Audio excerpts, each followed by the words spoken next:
Hello, viewers. Welcome back to another episode of Katsata.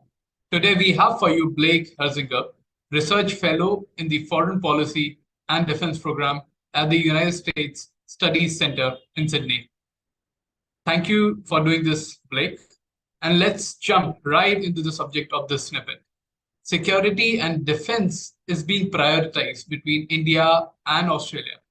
So, how do you analyze the emerging and growing relation, and especially in reference to the defense cooperation between India and Australia?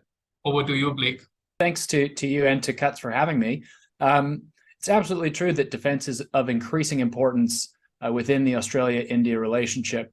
It features now regularly in high-level dialogues, such as the meeting between Prime Minister Albanese and Prime Minister Modi in March of this year.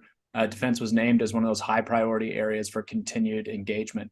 Now, that's going to take a variety of forms. The two already participate in a number of defense engagements, both bilaterally and multilaterally, including AUSINDEX, so the bilateral exercise, as well as Malabar, the multilateral exercise, things like Pitch Black, Kakadu, and I believe this year will be the first year that India is invited and agrees to participate in Talisman Sabre, which is held off of Northern Australia.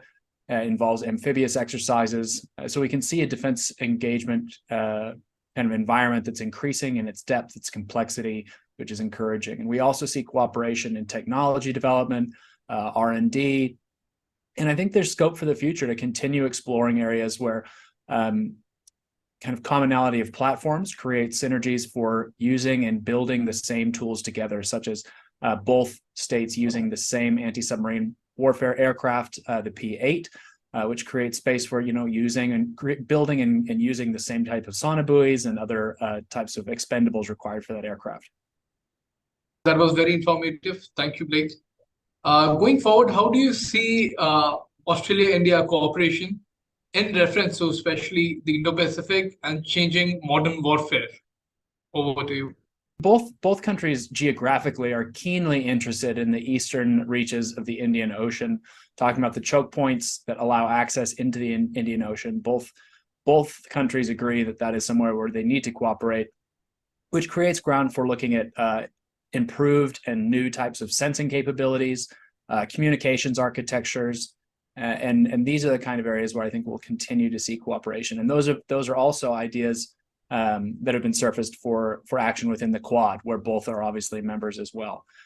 So we'll continue to see work there. Obviously, yes, India using its own kind of submarine program, which is